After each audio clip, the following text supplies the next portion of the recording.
आज जैसे कि हम निर्देशांक ज्यामिति का ऑल ऑब्जेक्टिव बताने वाले हैं जो एग्ज़ाम में पूछा जाता है प्रीवियस ईयर ऑल क्वेश्चन।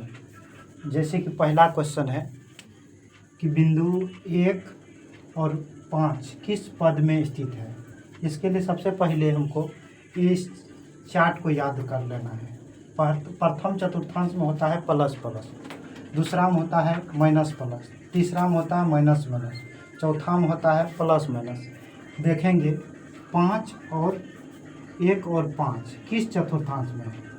किसी भी संख्या का पहले प्लस होता है आगे में, तो इसका आगे में भी प्लस, इसका आगे में भी प्लस, प्लस प्लस किस चतुर्थांश में होता है। प्रथम चतुर्थांश में होता है। किसमें होता है? प्रथम चतुर्थांश में। इसका आंसर राइट क्या हुआ? प्रथम चतुर्थांश। चलिए अब अगला नेक्स्ट क्वेश्चन पे देखते हैं। तो इसमें पूछा है बिंदु 3 और -4 किस पद में स्थित है। इसका आंसर है प्रथम, द्वितीय, तृतीय या चतुर्थांश। तो इसमें क्या है? पहला है 3 और फिर है -4। हम देखेंगे पहला पद क्या होता है? प्लस होता है। पहला इसका कोई भी चिन्ह नहीं तो प्लस है, दूसरा माइनस है। तो प्लस माइनस किस में होता है? चौथा में होता है। प्लस माइनस किस में होता है? चौथा चतुर्थांश। इसका राइट आंसर हो जाएगा चौथा चतुर्थांश। इस तरह से फिर नेक्स्ट क्वेश्चन देखेंगे। चलिए फिर अगला क्वेश्चन, नेक्स्ट क्वेश्चन देखा जाए। बिंदु -2√2 और -2 किस पद में स्थित है। इसका आंसर होगा प्रथम, द्वितीय, तृतीय या चतुर्थांश।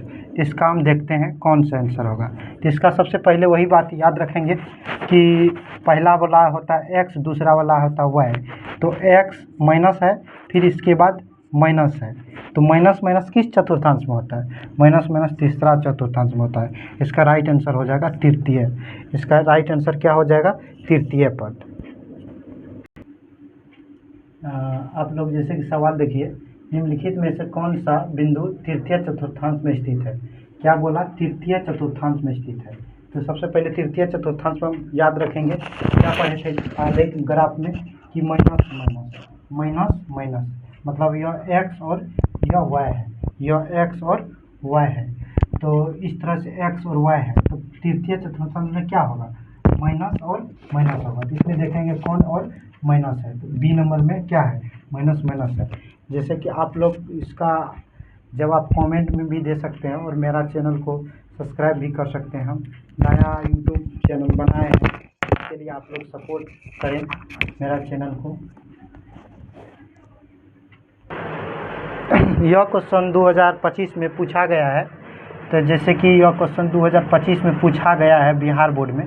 जैसे इसमें पूछा है बिंदु 7,10 की कोटि है, इसका क्या कोटि होगा। तो इसके लिए सबसे पहले ग्राफ बना लेते हैं। यहाँ लिखेंगे y, यहाँ लिखेंगे y, यहाँ लिखेंगे x, यहाँ लिखेंगे x। y वाला कोटि होता है, y वाला क्या होता है? कोटि। x वाला क्या होता है? भुज। x वाला क्या होता है? भुज होता है। तो इसमें पूछा क्या है? कौन सा कोटि है। तो कोटि मतलब कौन हुआ? यह भुज है या यह क्या है? कोटि है। तो इसका आंसर कौन सा होगा? 10 होगा। 10 मेरा क्या होगा? राइट आंसर हो गया। इस तरह से नेक्स्ट सवाल पे हम फिर चलते हैं। ठीक है, अगला नेक्स्ट सवाल देखते हैं। जैसे -12 और -18 के भुज पूछा गया है। भुज में फिर इसका एक ग्राफ बना लेंगे ऐसे। यह y हो गया, यह y हो गया, यह x हो गया, यह x हो गया। y वाला कोटि होता है, x वाला भुज होता है। भुज इसमें पूछा क्या है? भुज। तो भुज में कौन होगा? पहला x होता है, y होता है। तो भुज पूछा, तो भुज माइनस क्या होगा? 12, -12 इसका राइट आंसर होगा। y अक्ष से बिंदु 7 और 12 की दूरी है। यह क्वेश्चन 2025 में पूछा गया है। जैसे कि इसके लिए पहले ग्राफ बना लेते हैं। ग्राफ बनाने के लिए यहाँ लिखेंगे y, यहाँ y, यहाँ x, यहाँ x। तो y अक्ष से दूरी बोला, तो y के जगह मान लेते हैं यहाँ पे कुछ, मान लेते हैं यहाँ पे 12 है, मान लेते हैं यहाँ पे कितना है? 7 है x अक्ष पे। तो इसका बिंदु कहाँ पे जाके मिलेगा? ऐसे ऐसे डॉट डॉट करके जाएगा और यहाँ पे मिलेगा।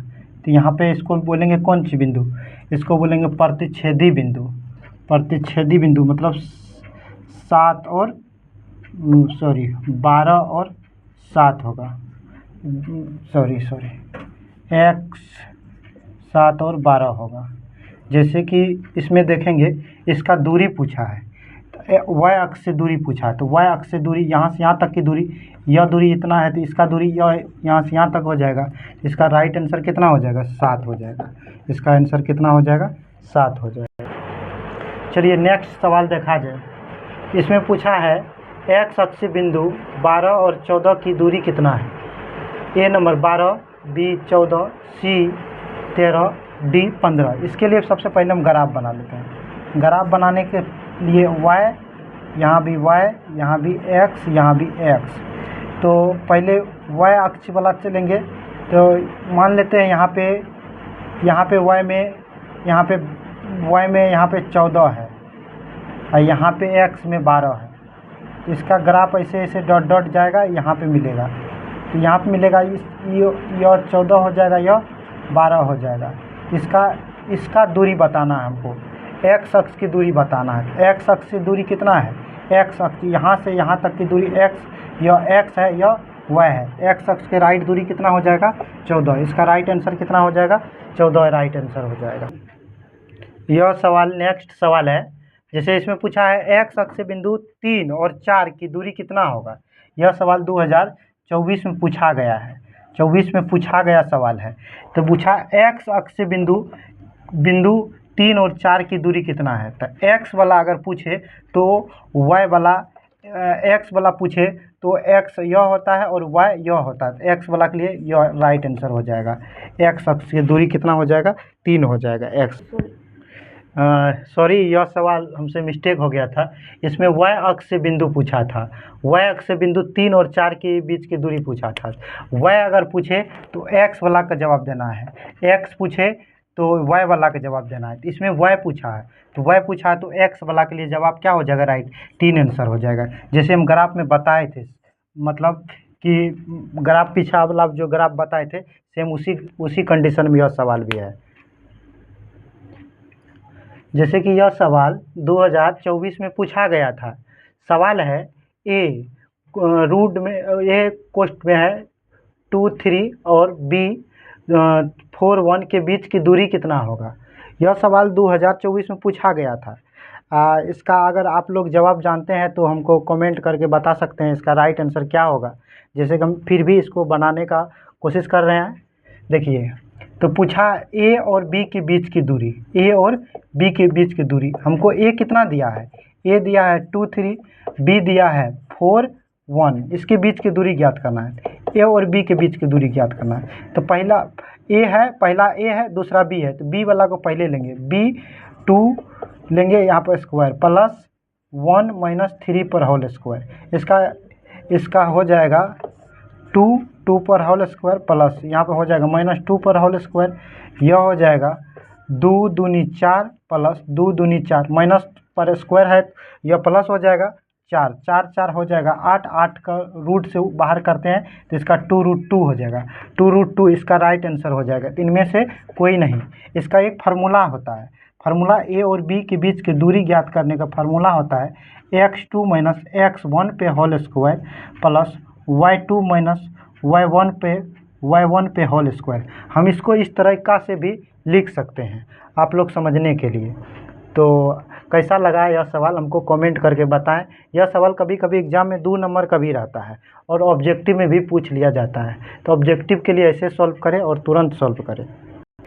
हम जैसे कि नेक्स्ट सवाल यह हम अपने मन से दिए हैं आप लोग को बनाने के लिए। देखते हैं कौन पहले बना के हमको कमेंट करते हैं। बनाइए आप लोग। इसका आंसर नहीं दिए हैं, ऑब्जेक्टिव सवाल है, फिर भी बना के दिखाइए आप लोग। तो इसका बीच की दूरी पूछ रहा है, ए और बी के बीच की दूरी पूछ रहा है। तो ए और बी के बीच की दूरी पूछ रहा है, 4 माइनस 2 लिखेंगे फर्स्ट में, फिर यहाँ लिखेंगे 4 माइनस 2। ऑब्जेक्टिव के लिए हमको इसमें दिमाग लगा के जल्दी करना होता है, ऑब्जेक्टिव के लिए, नहीं कि सब्जेक्टिव है इसमें हम पूरा सब कुछ लिखना ज़रूरी है। इसके लिए हमको थोड़ा सा जल्दी करना पड़ेगा। 2√2 हो जाएगा इसका राइट आंसर।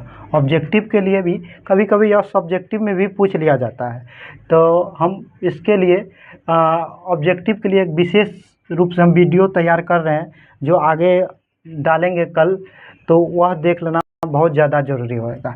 इसके लिए फार्मूला होता है, फार्मूला सबसे पहले याद रखिएगा। हम फार्मूला याद है मेरे दिमाग में, इसीलिए हम इसको इस तरह से बैठा लेते हैं। जैसे आप लोग को भी याद करके रखना होगा, दूरी सूत्र का फार्मूला क्या होता है, x2 माइनस x1 पे whole square plus y2 minus y1 पे होल स्क्वायर। इसका राइट यह मतलब दूरी सूत्र का फार्मूला होता है। यह यदि याद है तब जाके इस रूप में बना सकते हैं आप लोग ऐसे कोशिश कीजिए, मतलब सीख जाइएगा। यह सवाल एग्जाम में पूछा जाता है, तो इस सवाल को बनाने का कोशिश कीजिए आप लोग।